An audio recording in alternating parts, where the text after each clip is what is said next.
dia especial, pois hoje, dia 25 de janeiro, comemoramos os 74 anos de fundação do Grupo Espírita Cosme e Damião.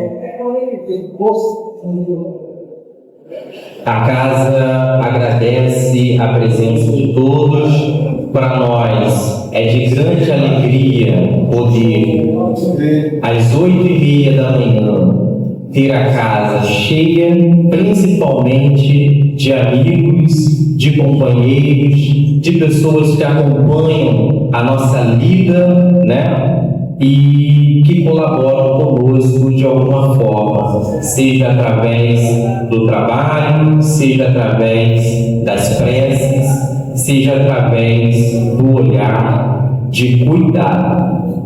Hoje, para comemorarmos os 74 anos da casa, nós teremos inicialmente um momento de harmonização com o nosso querido irmão Giovanni, e teremos também uma palestra com o nosso querido amigo Maurício, do Centro Espírita Nair Cruz, que vai trabalhar conosco o tema Kardec, Jesus e a filosofia espírita.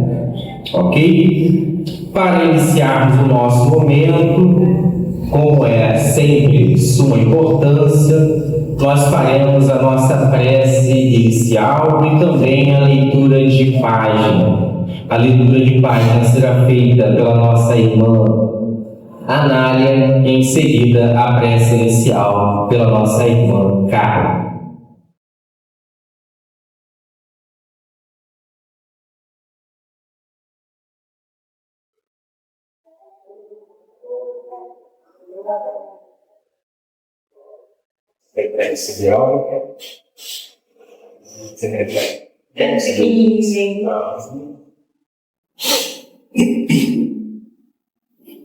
Bom dia a todos.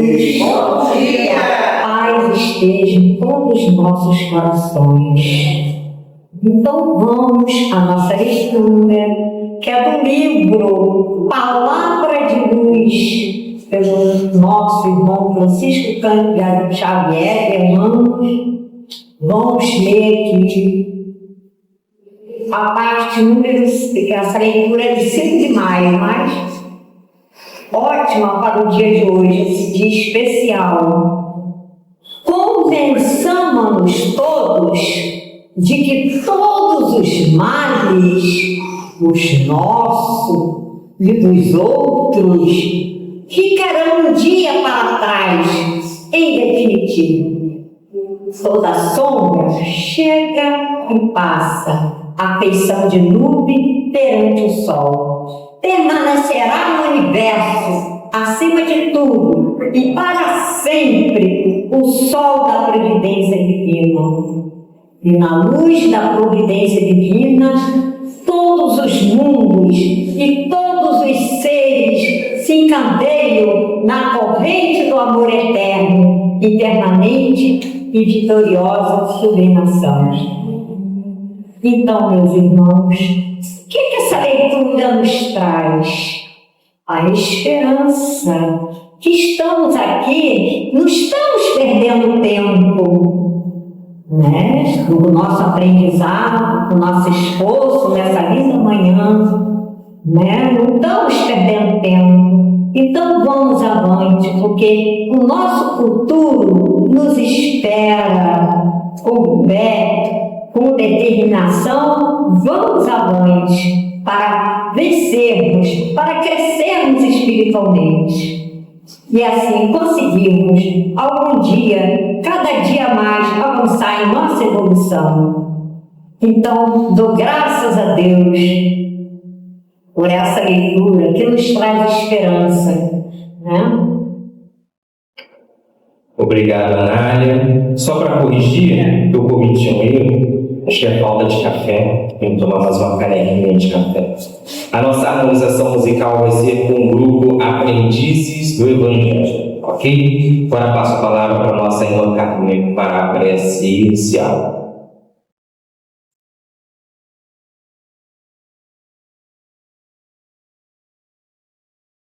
Bom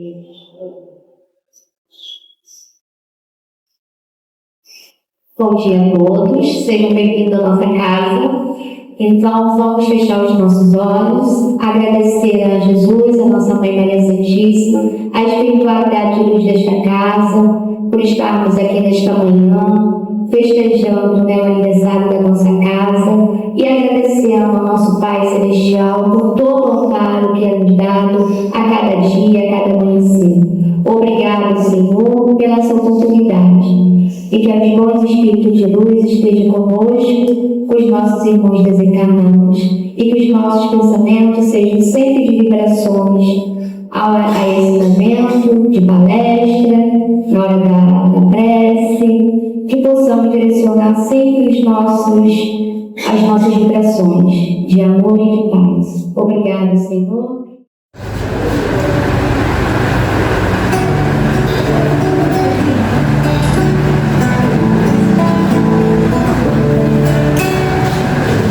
Bom dia, bom dia.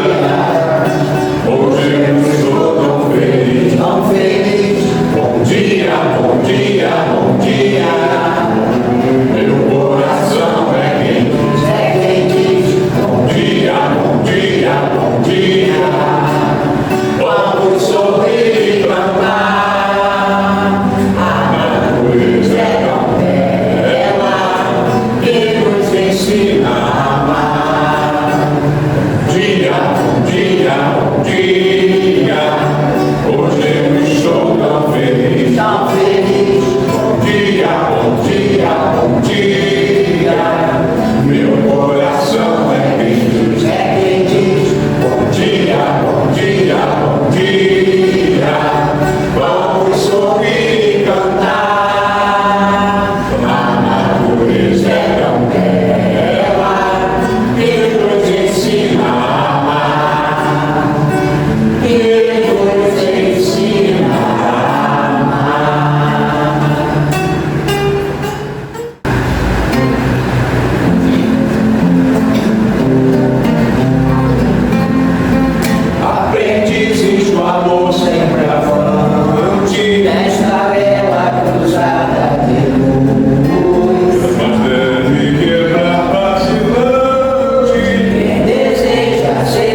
Vejo a luz de uma estrela, outra estrela brilhar. Vejo a luz de uma estrela, outra estrela beijar. Mensageiro celeste, uma estrela de luz, vai levando o recado de Maria Jesus. Vai levando o recado de Maria Jesus. Diz a mãe com ternura: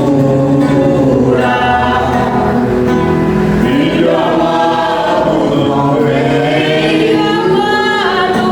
vem, seus irmãos te esperam. Volte à terra outra vez, no silêncio da noite. Eu pude escutar, veio a voz que dizia: minha mãe, vou voltar. Veio a voz que dizia: minha mãe, vou voltar. Vejo a luz de uma estrela, outra estrela brilhar. Vejo a luz de uma estrela, outra estrela beijar. Mensageiro celeste, como a estrela de luz, vai levando o recado de Maria Jesus. Vai levando o recado de Maria Jesus. Diz a mãe com ternura: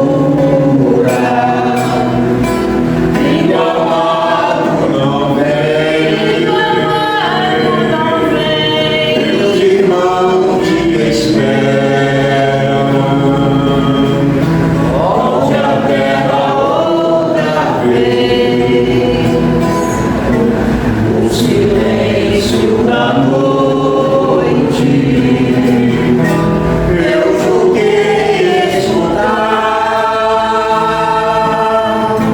veio a voz que dizia: minha mãe, vou voltar.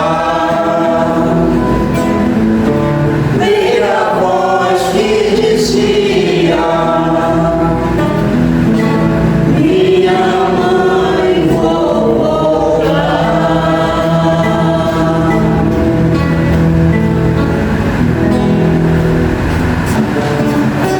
O novo século está começando.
só quem tiver o amor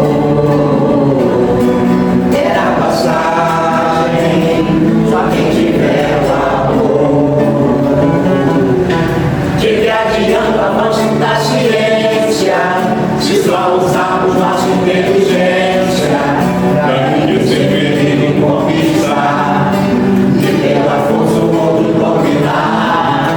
Quando partimos para o outro lado, nada levamos na grande viagem, somente o bem que houvermos praticado será contado em nossa bagagem. E já deve a hora da verdade, extravassando o bem da eternidade. Meu próximo mestre, Jesus é o nome do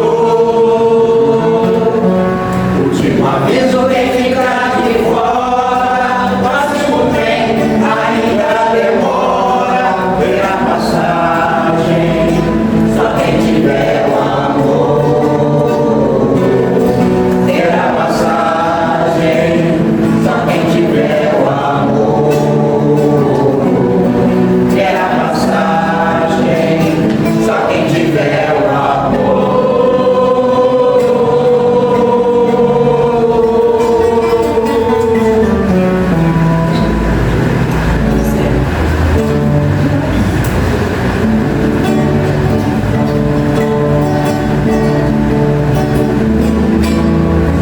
Pense sempre em vencer, procure se ajudar. Levante-se dessa cadeira com a fé verdadeira e diga: eu vou melhorar. Vem que pensar só no bem e não-se com algo astral. Pensamento positivo traz o curativo para qualquer mal. Esqueça qualquer tristeza e diga: eu hei de vencer. E para essa própria surpresa, em breve já me refazer. Faça uma prece sentida no fundo do seu coração ao Pai que nos deu a vida e ao Cristo que é nosso irmão. E uma imensa torcida sublime, feliz porque e trará alegria incontida, pois todo o universo se unirá a você, pois todo o universo se unirá a você. Pense sempre em vencer, procure se ajudar. Levante-se dessa cadeira com a fé verdadeira e diga: eu vou melhorar. Tem que pensar só no bem e não-se com algo astral. Pensamento positivo traz o curativo para qualquer mal. Esqueça qualquer tristeza e diga: eu hei de vencer.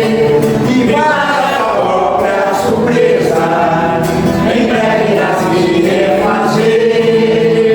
Faça uma prece sentida no fundo do seu coração ao Pai que nos deu a vida e ao Cristo que é nosso irmão. E uma imensa torcida sublime, feliz porque nos trará alegria incontida, pois todo o universo se unirá a você, pois todo o universo se unirá a você, pois todo o universo se unirá a você.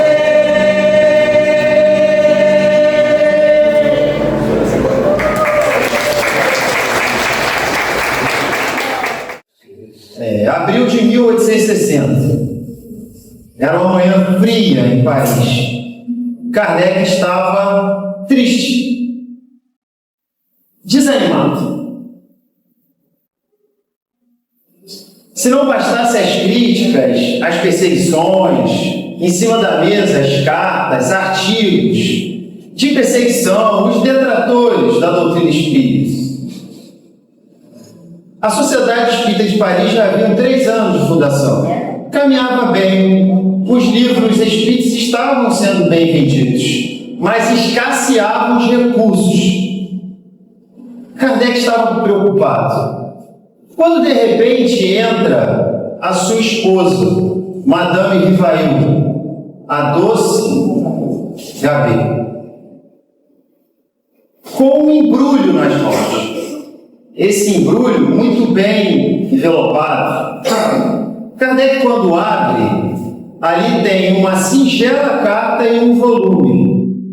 Nessa singela carta dizia o seguinte: prezado senhor Allan Kardec, respeitoso abraço.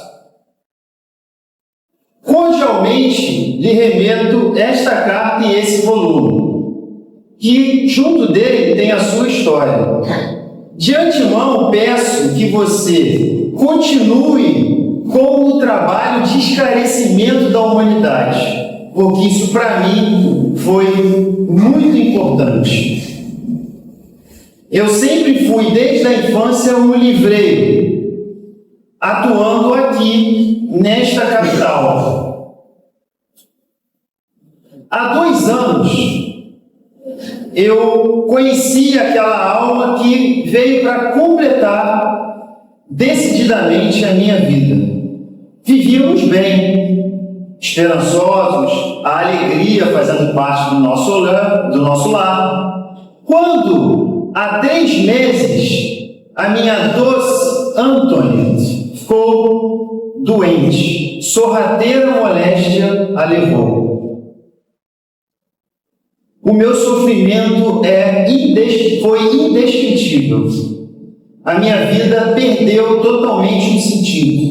Já não conseguia me alimentar bem, já faltava um trabalho, o meu patrão rígido exigia minha presença, senão iria me demitir.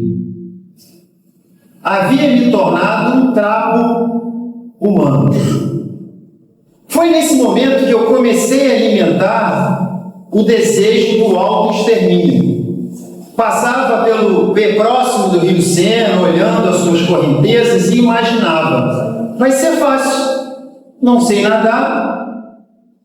E isso foi tomando a minha vida, a minha vontade de viver, e cada vez mais eu fui, aos poucos, buscando aquela saída que muitos no mundo já tomaram. Comecei a planear o meu suicídio. Uma determinada noite fria, caminhando próximo a Rio Sena, essa vontade se tornou mais proeminente. E aí eu fui para a Ponte Marie, uma antiga ponte de pedra ali no Rio Sena, e quando estava próximo a pular, eu coloquei a mão sobre a muleta e eis que caiu algo sobre os meus pés. Percebi que era um livro. Ao pegar, esse livro estava molhado pelo orvalho.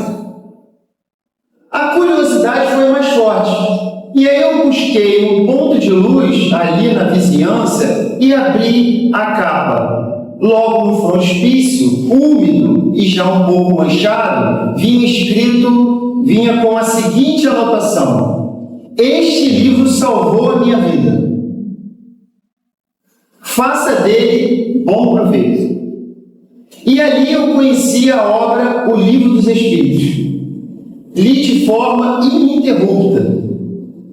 E junto dele, junto dessa carta que eu escrevo para você, aí está esse volume. Allan Kardec abriu o livro ricamente encadernado.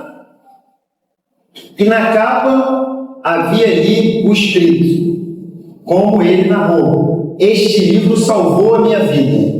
E completando, salvou a minha também. Assinado Joseph Perrier. Peço que continue nessa obra grandiosa que você tem feito. Porque, com certeza, todos esses ensinamentos têm esclarecido a muitos no mundo. Allan Kardec, que estava desanimado, naquele momento, o seu peito foi tomado por uma vitalidade que ele não sentia. Ele agarrou aquela obra junto ao peito, foi até a janela e ali passavam crianças, mulheres, operários, indo de um lado e indo do outro. E aí ele percebeu naquele momento o quanto era importante que ele continuasse, que ele não desanimasse diante daquela obra que ele havia assumido. Enxugou uma lágrima e rapidamente foi até a mesinha pegando a sua caneta para que pudesse continuar no seu trabalho que ele vinha realizando. E aí eu lanço a pergunta para vocês, uma pergunta retórica, vocês não precisam responder. Quantos espíritos, ao longo desses mais de 150 anos, foram esclarecidos a partir da publicação de um livro dos Espíritos? Quantos suicídios foram evitados? Vejam o papel acalentador que tem a mensagem espírita. A importância que nós temos como propagadores dessa doutrina. Por isso que a gente fala tanto da importância do estudo, de entender, de conhecer, porque aqueles corações aflitos, quando vêm até nós, eles vêm sedentos de quê? De respostas. E o Livro dos Espíritos, ele é constituído de perguntas e respostas. Esclarecem os famosos porquês, não é isso? De onde eu vim, para onde eu vou, o porquê que eu estou aqui, qual é o sentido da vida. Veja uma proposta filosófica que a doutrina espírita apresenta. Esse é o tema desta manhã, Kardec, Jesus e a filosofia. Só que não é uma filosofia apenas de questionamento. Ela traz o questionamento, as respostas, mas as consequências morais.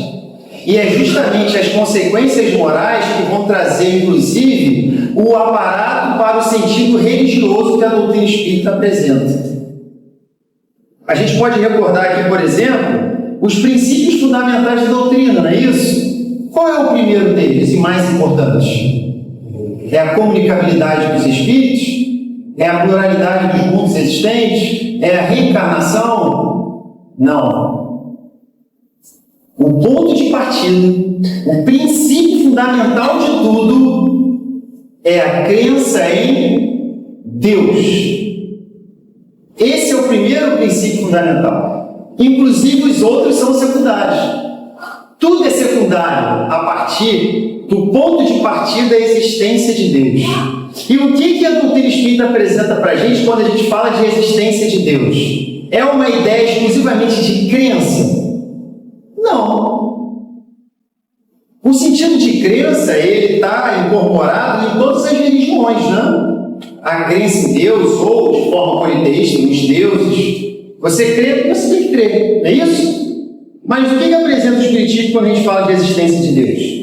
Não é a primeira pergunta do Livro dos Espíritos? Inteligência suprema, causa primária. Primeiro, né? O que é primário? O que vem primeiro, não é isso? Naquela famosa frase do apóstolo Paulo que ele diz, né? Inclusive é uma página do livro Vinha de Luz: com leite vos criei, não com manjar, não é isso? O que o Paulo está querendo dizer com isso? Com leite vos criei. Ele está falando do quê? Do alimento primário. O que vem antes do manjar? O leite. O leite é o alimento primário. O manjar é um alimento secundário, que você faz a partir dessa matéria-prima. É a mesma coisa. O ponto de partida, o princípio fundamental é a crença em Deus.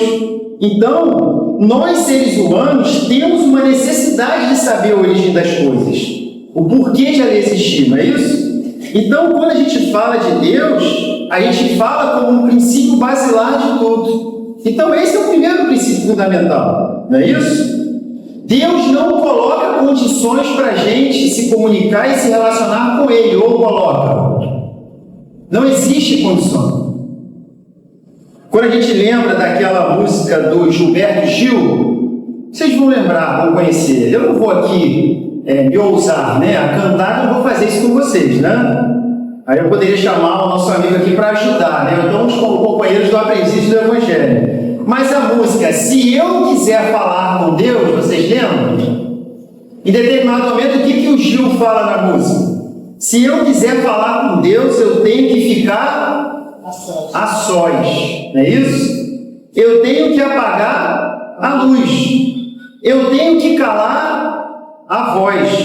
Tenho que encontrar a paz. Tenho que folgar os nós, dos sapatos, da gravata, dos desejos, dos receios. Ou seja, hoje em dia a gente só fala de correria, não é isso? Tem um cunhado meu que só fala assim, né? Correria, só vive correndo. E aí às vezes eu pergunto, você está correndo para onde, meu? Que tanto correria é essa, né? Então Deus não coloca imposição.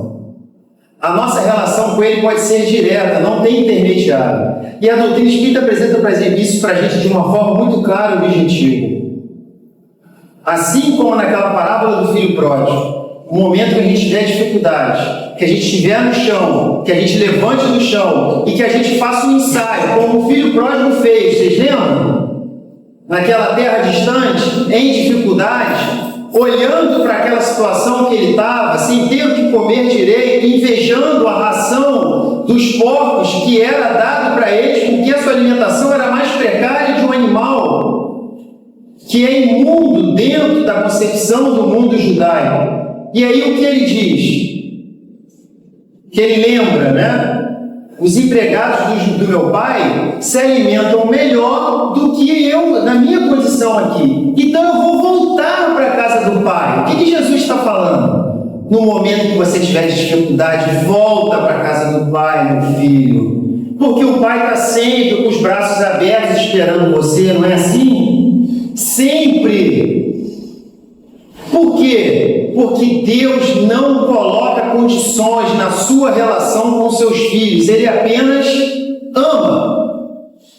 E não é assim que o pai faz? Jesus conta a história. O filho ensaia, né? Eu vou voltar para a casa do meu pai e vou dizer: pai, pequei contra o céu e diante de ti, já não sou digno de ser chamado seu filho. Me recebe como um dos seus empregados?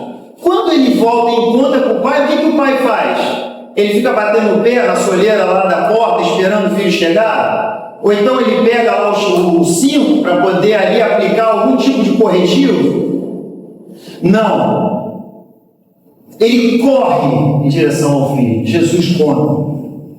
Jamais um patriarca, no período de Jesus, corria em direção ao seu filho. Um patriarca nem beijava o seu filho, era uma relação fria, esvaziada, afastada. Mas Jesus diz o quê? Que ele corre em direção a ele. Ele abraça, ele beija o seu filho, porque o filho estava perdido e se reviveu. Estava perdido e voltou para a casa do pai. E aí ele diz o quê? Vai lá, coloca um dedo no seu dedo, coloca sapato nos seus pés, busca a túnica mais bonita, coloca sobre ele. Ele era um trapo humano. Manda matar o novilho mais cevado que tiver, para que a gente possa se regozijar, a gente possa comemorar. Esse filho estava perdido e reviveu. É assim que acontece na casa do pai, quando o filho faz esse caminho de volta, quando ele se perde da rota que ele tinha que seguir. Essa é a nossa realidade espiritual. A gente não precisa fazer muito para poder Deus estar sempre com seus braços abertos esperando a gente, mesmo diante de todas as nossas dificuldades, que são muitas, nós sabemos disso. Porque ao longo de muitas existências a gente vem fazendo sempre as mesmas coisas, não é isso? Repetidamente. A nossa folha corrida é enorme, né? Os desafios são muito grandes. Mas Deus é misericordiosamente bom e justo. Ou seja, Ele vai estar sempre de braços abertos, como esse pai contado por Jesus na parábola do filho pródigo ao receber o seu filho. Não sei se vocês lembram, mas acho que vale a pena a gente terminar. O filho mais velho é aquele que estava na casa do pai, não é isso? Teoricamente, ele é o exemplo. Ele se manteve firme, sempre ele junto com o pai. Só que quando ele está na lavoura trabalhando e ele volta, a casa está em festa. Todo mundo comemorando, os empregados, né? Uma festança danada. E ele não entra na casa. Ele manda chamar os empregados. O empregado diz para ele. Ele pergunta, né? O que está acontecendo aqui? Que balbúrdia é essa? Né? Que festança é essa que eu me falar? É o filho mais velho.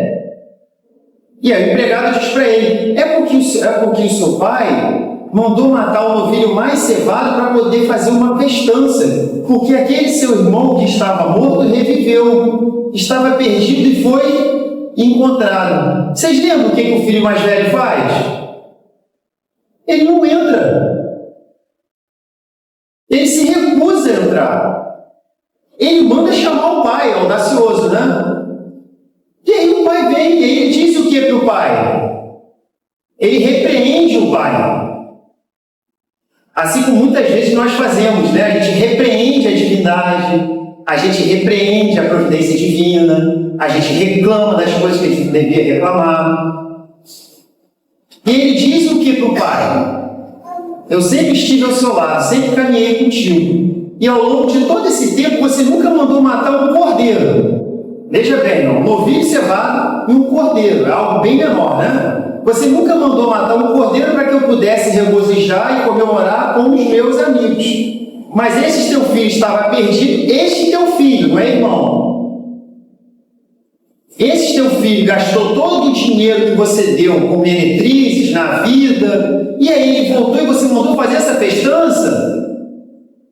E aí o pai disse o que para ele? Meu filho, tudo que é meu é seu. Você sempre esteve comigo. O seu irmão estava perdido. Era preciso que a gente comemorasse. Era preciso a gente fazer, regozijar, porque ele estava perdido e foi encontrado. Moral da história. Muitas vezes a gente acha que está com Deus e não está. Vocês concordam? Estar no templo religioso muitas vezes não é estar com Deus.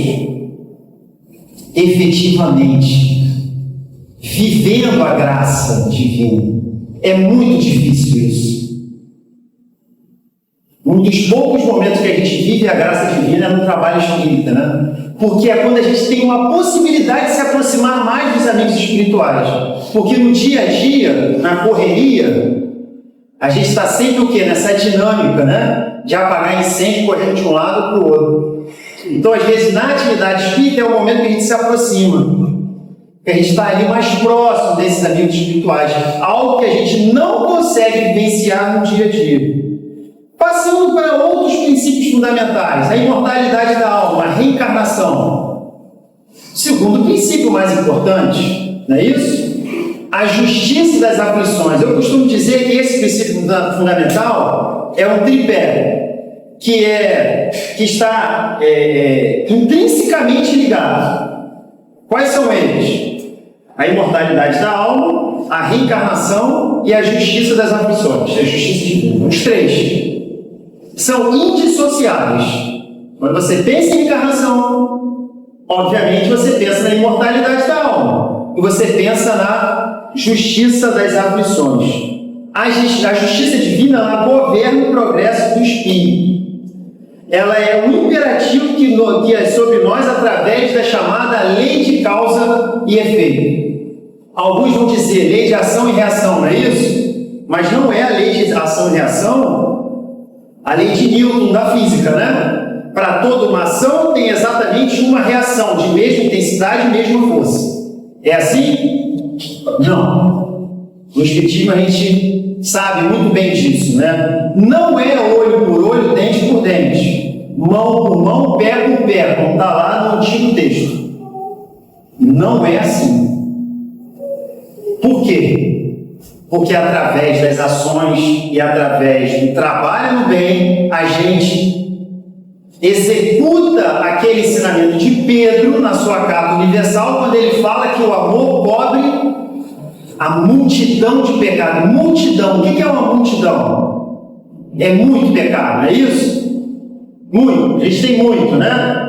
Muita dificuldade para poder ser superado. Então, o amor, o envolvimento na prática do bem, ele cobre essas dificuldades nossas. E aí, nessa questão, tem uma história muito conhecida de vocês no movimento espírita, né? Talvez vocês não vão lembrar dos detalhes, mas quando a gente fala da história, vocês rapidamente vão rememorar, né? Que é a história do Saturnino Pereira. Não sei se vocês lembram, né? Essa história é ditada pelo espírito Hilário Silva, assim como a história que eu narrei no início do Allan Kardec. Hilário Silva, nessa primeira obra, o livro é O Espírito de Verdade. Nessa obra, desse texto que a gente vai agora falar, é ditado pelo Hilário Silva, o nome do texto é O Merecimento. Quem era Saturnino Pereira? Um homem muito bom, extremamente envolvido com a doutrina espírita, trabalhador de primeira hora, alguém assim muito predisposto a ajudar a todos, seja em casa, no lar, no centro espírita. Alguém que era admirado mesmo naqueles locais que não eram do âmbito religioso. Por quê? Porque era alguém sempre muito disposto, muito proativo em ajudar as pessoas. Ele estava envolvido em várias tarefas da casa espírita. Vivia boa parte do seu tempo dedicado à obra dos espíritos. Ele era um operador numa fábrica de máquina. E aí um dia, por um descuido, um deslize, ele teve o seu braço ali esfolado por uma daquelas engrenagens da máquina que ele operava. Ele foi para o hospital ali, os amigos rapidamente o socorreram, e lá, depois de um tempo de cirurgia, os cuidados, o cirurgião veio e deu a notícia para os amigos, os familiares que estavam ali aguardando, né? Olha, Saturnino Pereira teve uma grave lesão em todo o braço. Porém, o braço todo dele vai se recuperar muito rapidamente. Mas ele perdeu o polegar. O polegar não foi possível recuperar. E aí, rapidamente, as pessoas que estavam ali, a maioria não era espírita, né? E aí eles começaram a ficar muito incomodados, né? Poxa vida! Caramba! Saturnino Pereira é uma pessoa tão boa! É alguém tão disposto a ajudar a todos! Como é que Deus permite que isso aconteça com ele? Quantas mãos de meliantes, criminosos, né, a atingir as pessoas que sofrem acidentes muito mais graves e nada acontece com eles? Muitas vezes saem ilesos. Que injustiça! Alguns companheiros espíritas, inclusive, não conhecendo muito os princípios que orientam a justiça divina, também vão dizer, né? Poxa, caramba, será que a espiritualidade não poderia ter sido mais misericordiosa com o Saturnino, né? Caramba, aliviar, né? Ele ficar só com susto e com ali os ferimentos, né? Tinha que perder o polegar.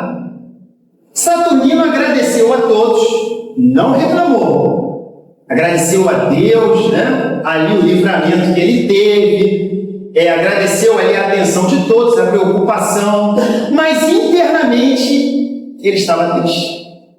Não esboçava isso para as pessoas, mas ele alimentava essa tristeza. No dia seguinte, ele indo já recuperado, já tinha saído do hospital, com uma tipóia no seu braço, ele foi para a noite a atividade espírita. Era uma reunião privativa, mediúnica, com a presença ali de 10 a 11 componentes.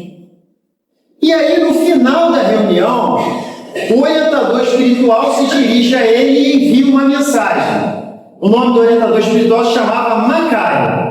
André Luiz gosta desses nomes diferentes, né? Hilário Silva, né? Eles gostam desses nomes assim que a gente nunca vê, né? Macaio pai, o orientador espiritual, envia uma mensagem para ele. E aí eu vou pedir licença para ler, para poder a gente não perder nenhum detalhe. E aí ele diz o seguinte, olha só. Saturnino, meu filho, saudações. Não se creia desamparado, nem se entregue à tristeza inútil. Tristeza inútil, perdeu o dedo.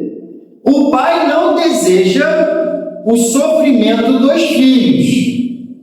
Todas as dores decretadas pela justiça divina são aliviadas pela divina misericórdia. Toda vez que nos apresentamos em condições para o desagravo. Entretanto, não tem motivo. Quando você se preparava ao mergulho no berço terrestre, programou a expulsão presente. Expulsão de trabalho, de reajuste. Acontece, porém, que formulou uma sentença contra você mesmo. Traduzindo, a programação espiritual ocorreu e ele escolheu passar por algumas dificuldades ao longo da sua existência. Então, essa sentença foi elaborada e pedida pelo próprio Espírito, Saturnino Pereira. Fez uma pausa e prosseguiu. E aí vem a revelação. Dificilmente os Espíritos fazem isso, tá, meus irmãos? Mas tem situações que são importantes, né? Principalmente como didática e ensinamento para nós. Olha aqui como é que está servindo agora. Mas no dia a dia da reunião mediúnica, essas realizações são muito difíceis de acontecer. Eu diria que raras. Né?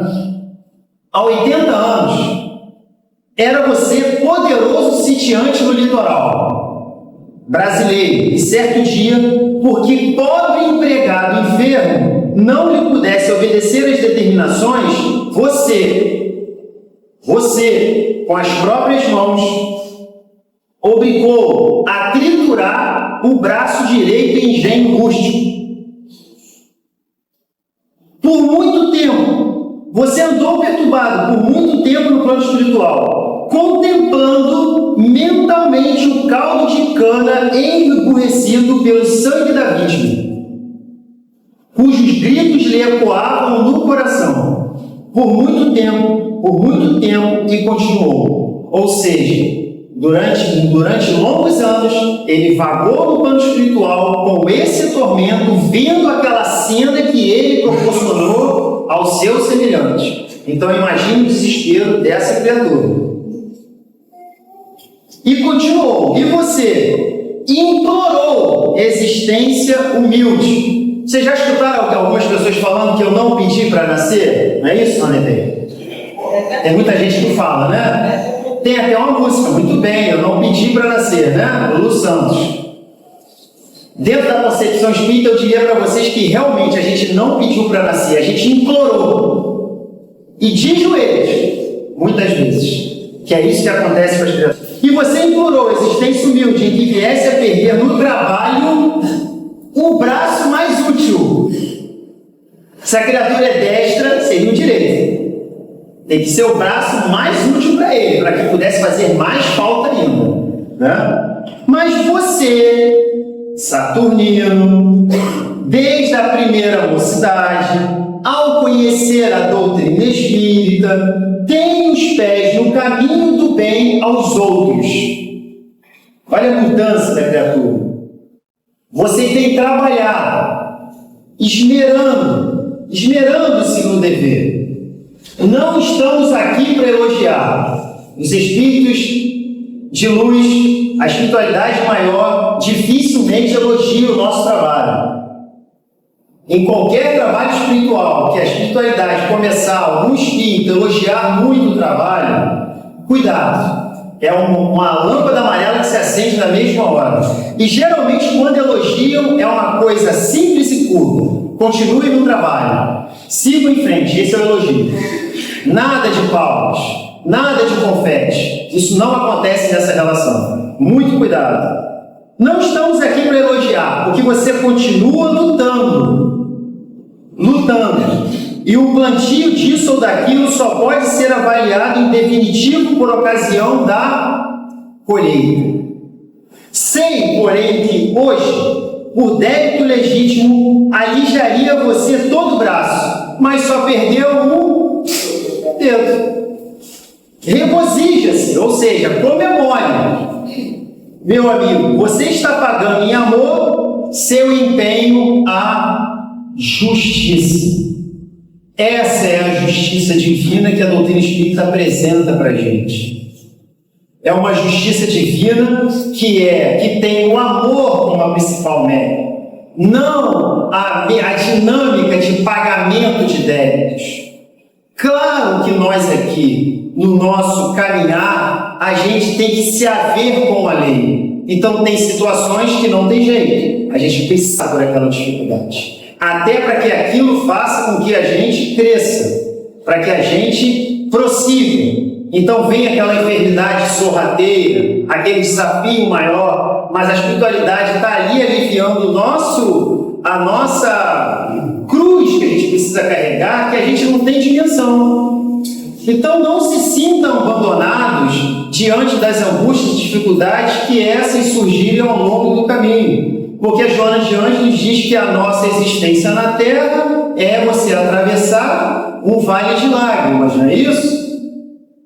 Então os desafios, eles são constantes. As alegrias também são presentes na nossa vida. Veja os momentos alegres que nós estamos aqui brindando com a festividade e comemoração do aniversário do Grupo Espírita Cosme Damião. A música, as vibrações de paz, a lembrança de companheiros queridos, isso tudo faz parte de quê? Dos momentos de alegria que nós vivenciamos aqui como comunidade espírita, a partir da nossa identidade, forjando a nossa identidade. Quantas vezes estivemos aqui presentes nesse mesmo ambiente, juntos?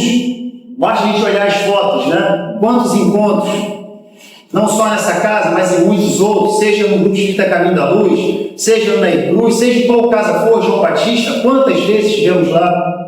Quantos meses espíritas? Quantas atividades?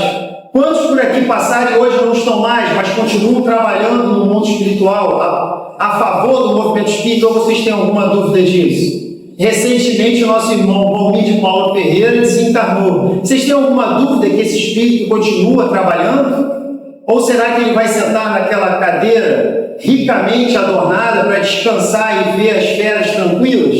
Naquele falsa ideia de paraíso que muitas vezes é anunciada para nós. A vida é trabalho, é dinâmica. Espíritos que estão buscando ser alguém melhor, estão no processo educativo, estão sempre trabalhando. E Jesus é muito assertivo quando ele fala isso. Meu Pai trabalha até hoje. Então por que eu vou parar de trabalhar? Por que em determinado momento eu vou entrar num momento ali de parasitismo dentro de uma realidade que não corresponde àquilo que é real? Por isso que a doutrina espírita é muito objetiva nesse sentido. O que a gente precisa desejar muito no nosso retorno à paz espiritual é que a divindade tenha bondade, primeiro, de acudir às nossas aflições e o nosso desespero. E depois, na sequência, nos dê trabalho, nos dê possibilidade de ser útil, que é isso que a gente precisa fazer. Aonde a gente estiver, a gente ser útil para aquele que está próximo de nós. Isso não é só casa espírita, não. Isso é pensando no mundo, aonde a gente estiver, porque sempre vai ter um coração aflito ou alguém precisando de uma mão que possa ser estendida. Quando a gente lembra do Evangelho segundo o Espiritismo, aquele texto famosíssimo que vocês já conhecem, né? Emblemático, assinado pela Rainha de França, que a gente não sabe que rainha é essa, a gente supõe, mas ela omitiu. Porque quando ela traz o título e não traz a identidade, isso é um movimento de humildade. Porque ela não se revela como espírito, mas ela faz questão de dizer que ela foi uma rainha e aqui ela prometeu tudo que não poderia fazer. Por quê? Porque foi entorpecida pelo título de nobreza. E aí, em determinado momento do texto, o que ela diz? Ela fala, né? Ao chegar na realidade espiritual, eu vi acima de mim aqueles que eram muito menores dentro da composição social daquela realidade hierárquica, né, que ela estava inserida. E aí ela traz uma frase impactante. O texto é belíssimo, mas essa frase não pode ser esquecida por nós. O que irá contar para a criatura no seu retorno ao mundo espiritual? Quantas lágrimas você enxugar? É isso que vai pesar. É isso que vai fazer a diferença real na vida de uma criatura. Não são os títulos, especialidades, especializações, seja lá o que for. Isso é importante na vida material. Se servir como instrumento para que a criatura possa crescer, excelente. Muitas vezes não é assim. Porque os títulos são o quê? São ferramentas que entorpecem a criatura e são, muitas vezes, mecanismos de derrubada e não de elevação. Basta ver, a gente vê aqueles que hoje são considerados sábios dentro da sociedade, no campo acadêmico, no campo científico. Muitas vezes isso é o quê? É um entorpecimento. Claro que isso não é uma regra. Mas se isso servir como uma alavanca propulsora para que aquela criatura realmente seja melhor, ótimo. Mas no retorno, o que vai fazer efetivamente a diferença é o que a rainha nos enuncia, né? E aí, para fechar, pluralidade dos mundos habitados. O que a doutrina espírita está falando sobre isso, gente? Só existe experiência na matéria no planeta Terra? Será que é só aqui? Não é muita pretensão nossa isso, não? Nós somos um mundo de prova e expiação, não é isso? O mundo de prova e expiação é um mundo que tem limitações. Vocês concordam comigo? Tem limitações. Porque qual é a predominância de espíritos no mundo de prova e expiação? Espíritos comprometidos, né? Espíritos inferiores. Vamos lembrar da escala espírita. Ainda assim, o desenvolvimento tecnológico ele acontece de uma forma muito acelerada, né? Vocês já ouviram falar do telescópio James Webb? Sim, né? James Webb é um projeto, né, de observação do espaço que veio substituir o famoso Hubble. O Hubble já revelou muitas informações importantes, mas o projeto James Webb tem revelado muito mais. É um projeto de 10 bilhões de dólares, que tem três regiões envolvidas em investimentos e em aparato tecnológico: Estados Unidos da América, Canadá e a Europa. Essas três regiões são responsáveis por esse projeto. Muito bem, ele é o mais avançado projeto de observação espacial. Como eu disse, sucessor do anterior, não é isso? Muito bem. Esse projeto tem atualizado bastante sobre o universo e a formação das primeiras galáxias, planetas, estrelas. É um projeto grandioso, mas no mundo de prova e expiação. Concorda? A gente acha, nossa, que espetacular. Mas é de um planeta de prova e expiação. Você imagina um projeto dessa natureza de observação do espaço de um planeta ditoso. Como é que deve ser a tecnologia e a observação? Muito mais ampliada, concorda? Muito bem. Os dados já concretos desse projeto informam para a gente que existem 3 trilhões de galáxias.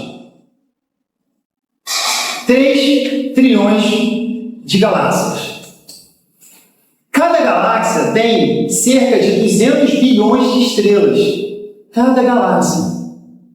Quando a gente vê isso, a gente entende, lá na década de 80, o Carl Sagan falando para a gente que no universo existiam mais estrelas e planetas do que grãos de areia no planeta Terra. Ele faz essa analogia.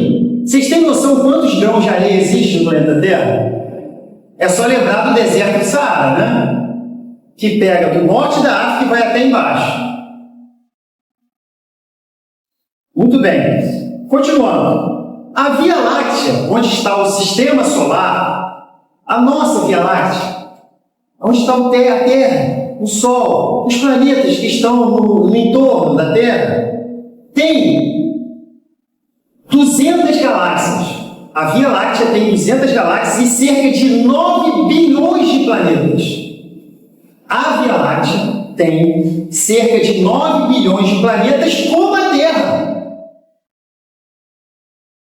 Resumo, senão a gente vai ficar botando zero aqui, não vai faltar parede para a gente colocar zero aqui, não é isso? Resumo da história. Tentem imaginar a grandiosidade do que é Deus e da sua criação.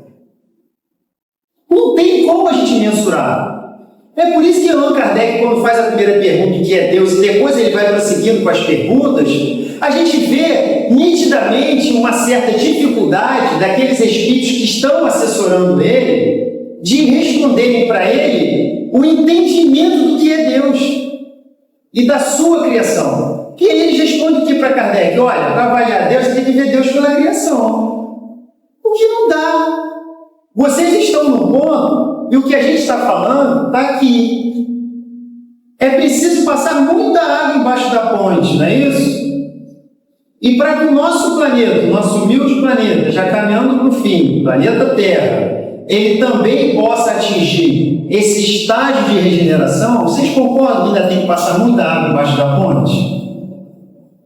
Tem. O nosso planeta está em transformação. Ele tem 4,5 bilhões de anos de existência. Mas os espíritos que hoje, encarnados, que o povoam, ainda estão num estágio que ainda precisa o quê? De muito amadurecimento. Então, muitas vezes, principalmente na atualidade, a gente vai ficando aflito com as notícias que a gente vai escutando, não é isso? Mas parece que a gente esquece que esse planeta tem um governante. Porque na palestra fala sobre, o tema da palestra é Kardec, Jesus e a filosofia espírita. Faltou Jesus nessa história, não é isso? Faltou ele. E ele é quem? Ele é o governante desse planeta. Quantos momentos de dificuldade nós passamos no nosso planeta que levaram as populações mundiais ao desespero? E a vida prosseguiu e as coisas aconteceram. Os mais antigos vão lembrar, ou aqueles relembrando a história, em 1962, a crise dos mísseis, vocês lembram? Foi um dos momentos mais próximos que a gente teve de um conflito nuclear entre Estados Unidos da América e a antiga União Soviética. Eles começaram a se armar para iniciar o ataque um contra o outro. Eu fico tentando imaginar o esforço espiritual naquele momento para que isso se arrefecesse, né? Aquela temperatura naquele momento. O quanto que os espíritos não trabalharam para que aquilo não acontecesse. Porque se viesse a acontecer, provavelmente a gente não estaria aqui agora, né, na nossa experiência na matéria. O que isso prova? O que isso demonstra? Que lá em cima existe uma providência divina que regra e controla tudo isso que está acontecendo aqui. Apesar das dificuldades dos homens, né? E da sua infantilidade nas suas ações e decisões políticas, como a gente tem visto. Então Jesus é esse governante. Quando Jesus fala, antes que o mundo existisse, eu sou, o que ele está querendo dizer? Ele fala textualmente isso. Antes que o mundo existisse, eu sou. Ele já era esse Espírito Cristo, ungido, o Messias, que veio ao mundo numa única experiência carnal para trazer para a gente a maior cartilha de prática do bem e do amor que já existiu até hoje. Quantos espíritos vieram antes de Jesus e vieram depois? Como trabalhadores, sejam preparando a terra, arrodeando, ou aqueles que vieram na continuidade. Então é essa a realidade do nosso planeta, né? Jesus, quando estava próximo de sair de cena, ele fala algo importante para os apóstolos, né? Ali na sequência da última ceia. Ele diz o seguinte: Eu disse essas coisas para que em mim vocês tenham paz. Em mim tenham paz. Não é no mundo, em mim. Neste mundo vocês terão aflições. Contudo, tendes bom ânimo. Olha no início da história, o que aquela carta trouxe para Allan Kardec? Espírito de escola, que é uma referência para nós, que em determinado momento se sentiu desanimado, triste, cansado, por conta dos ataques, pedradas e uma série de situações que a doutrina espírita era colocada em xeque naquele momento. Ele precisou de quê? De uma injeção de ânimo. E em muitos momentos, acredito eu, que isso deve ter acontecido, tá? Até porque, em obras póstumas, Kardec fala, eu sou sozinho para fazer tudo. Em determinado momento, ele traz essa questão, dizendo da dificuldade dele em termos de colaboradores para aquilo tudo que ele realizava. O filme sobre Allan Kardec tem um trecho que é muito emocionante no filme. Quando ele está altas horas da madrugada com aquele monte de cartas e um monte de documentações na frente dele, você vê ali ele quase que meio desesperado, né, para poder responder e dar conta daquilo tudo. Ou seja, em determinado momento, quando ele abraça a sua programação e a sua responsabilidade diante da doutrina dos Espíritos, ele passa a dormir 3, 4 horas por dia. É assim que esses espíritos fazem, né? Diante das suas adversidades. Alguns companheiros próximos a Chico Xavier, que ali conviveram com ele no seu processo mediúnico, narram situações de ele sentar numa mesa para o trabalho mediúnico e ficar 12, 13 horas sentado, sem ir no banheiro. A gente fica 50 minutos para assistir uma palestra e já vai dando dificuldade na gente, não é assim? Vocês imaginem 13 horas uma pessoa sentada sem se alimentar, sem ir no banheiro. Haja fruto vital, né? Então essa é a realidade desses espíritos que são inspirações para nós. Então nesses momentos de dificuldade, de aflição, como diz Jesus, tendes bom ânimo. E aí ele termina, eu venci o mundo. A gente não precisa necessariamente vencer o mundo, mas se a gente vencer as nossas dificuldades, a gente já vai estar fazendo o mundo. Pela atenção e o carinho de vocês, muito obrigado. Muita paz a Deus.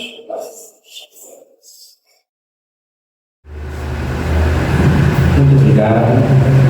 Deus te abençoe nessa caminhada. Todos nós sabemos que não é uma caminhada fácil, gratificante, é inovadora, mas não é fácil. Então Deus possa te abençoar e te dar força, né?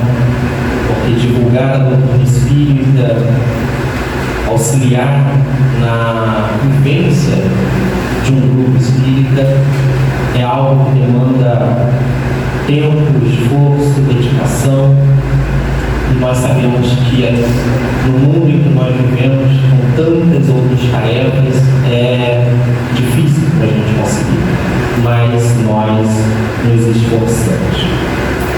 Então agora nós vamos finalizar o nosso momento de estudo para entrarmos no momento de confraternização. Então agora nós vamos ao nosso lanche fraterno, que é o nosso momento de conversar, de nos abraçar, de rever pessoas que faz tempo que a gente não vê, e de também, a partir disso, emanar sentimentos e vibrações para o fortalecimento do que a gente compreende ser uma família. Nós somos uma família. Nós somos formados por pequenas famílias que juntas formam uma grande família, que é o movimento espírita, né? Do nosso 42º Conselho.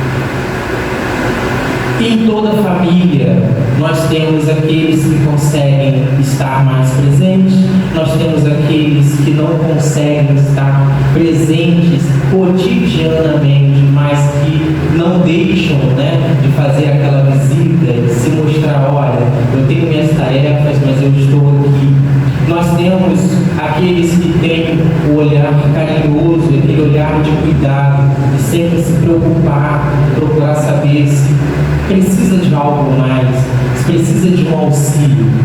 E esse ano nós passamos por algumas dificuldades, né, no ano de 2025, e já falei sobre isso em uma das reuniões, né, e eu torno a repetir que é muito bom a gente saber que além do nosso próprio olhar, nós também temos olhares de fora. Pessoas que se preocupam, pessoas que se disponibilizam a auxiliar, a colaborar, porque as dificuldades muitas vezes elas vão aparecer quando a gente menos esperar. E a ajuda para nós que cremos na espiritualidade, que cremos em Jesus, ela sempre está próxima de nós. Ela sempre se faz próxima. E nós, enquanto grupo, enquanto diretoria, enquanto instituição espírita, nós somos muito gratos a todas essas pessoas que se doam de alguma forma por nós. As pessoas que muitas vezes se limitam a estar em suas famílias para poderem estar aqui, ajudando, colaborando, mantendo as atividades funcionando, o que não é fácil. A gente às vezes pode ver, né, o G7 pintado, instalação elétrica nova, mas às vezes a gente não sabe a dificuldade que é até a gente chegar a esse ponto, as dificuldades que se apresentaram. E, como eu disse da última vez, a gente precisa ter um olhar de família e de carinho. E por mais que a gente divulgue uma doutrina onde a gente tem que zelar pela humildade, e a partir, né, dessa premissa, a gente evita instigar o orgulho dos outros, né? Mas é muito importante a gente desenvolver o sentimento e a postura de gratidão. Dar com uma mão sem que a outra saiba é importante, mas a visibilidade do bem é tão importante quanto. Porque se entendemos que o bem, que o amor, que a caridade são sentimentos cativantes, esses sentimentos só vão conseguir cativar se eles estiverem aparentes. Enquanto a caridade for muito tímida, ela não conquistará outros setores.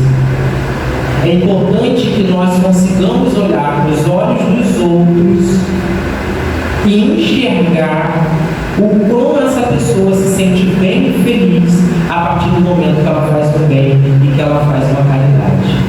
Porque aí nós nos sentimos o quê? Cativados. Nós entendemos que nós podemos sair muitas vezes das nossas tristezas a partir do momento que nos sentimos úteis a alguém, a uma causa, a uma ideia. Né?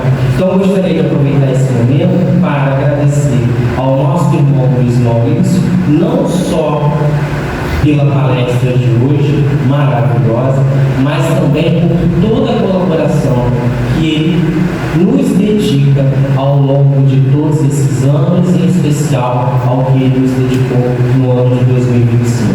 Tá bom, meu irmão? Então, que Deus te abençoe a você, sua família, aos leitores, a todos os colaboradores do Naim Cruz, né, que se fizeram presentes na causa. E para dar seguimento, nós agora vamos pedir à nossa querida irmã Celinha, presidente do Grupo Espírita Cosme e Caminhão, para ela fazer a prece final. E como sempre peço que durante a prece final nós possamos elevar os nossos pensamentos a nós, aos nossos familiares, às nossas próprias casas, mas que em especial hoje nós possamos também levar os nossos pensamentos à própria Salinha, que se dedica, que está aqui todos os domingos, todas as semanas, que muitas vezes se abstém, ou na maioria das vezes, se abstém de estar com sua própria família, em sua própria casa, passa por cima de suas próprias dificuldades de saúde para estar aqui garantindo que as portas estejam abertas. Tá? Não só ela, como a todos os colaboradores do Grupo Espírita Cosme da Damião. Mas é importante nós reforçarmos que nós temos ela como uma companheira, uma irmã, mas nós também a temos como uma liderança. Nós doutrinariamente crescemos juntos, estudamos juntos, mas a importância dela na vida do grupo, a nos fazer persistir, não desistir e continuarmos na causa, isso precisa ser valorizado. Então, que Deus a abençoe, que Deus a dê saúde, que Deus a dê todas as bênçãos necessárias para que ela consiga continuar nessa caminhada da vida. Ok? Então, eu passo a palavra.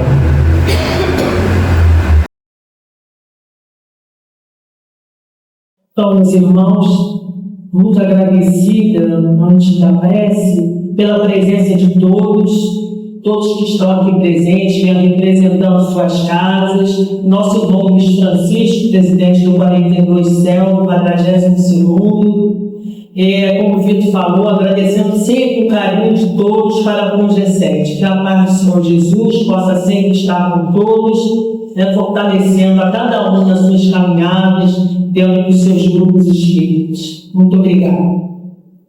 Então, meus irmãos, terminando o nosso evento, profundamente agradecidos à espiritualidade de luz, aos amigos espirituais que aqui se fazem presentes, nos amparando, nos dirigindo, para que tudo ocorresse da maneira perfeita como ocorreu sobre a égide desses alunos. Que Jesus, nosso querido e amado Mestre, possa sempre continuar nos fortalecendo, nos iluminando na nossa caminhada, para que possamos nos fortalecer, mesmo nos momentos difíceis, Senhor, que não desistamos, sigamos sempre em frente. Sabemos que Suas mãos estão sempre estendidas sobre nós, que possamos ter essa percepção e caminhar. Pedimos a nossa irmã Ana Cruz e, ao mesmo tempo, agradecemos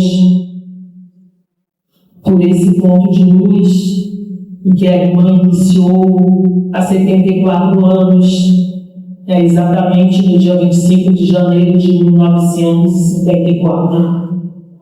Então, agradecemos a nossa irmã, que ela possa sempre estar a trabalho, nos auxiliando, nos direcionando.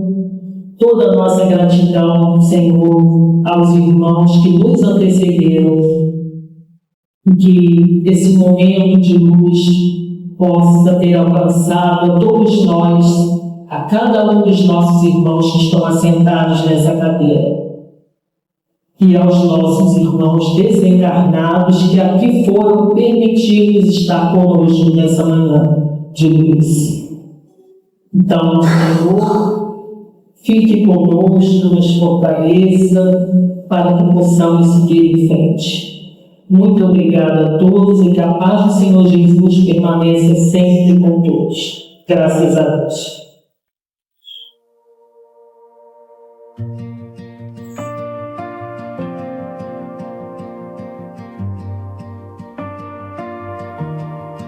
You are near in every shadow, closer still when I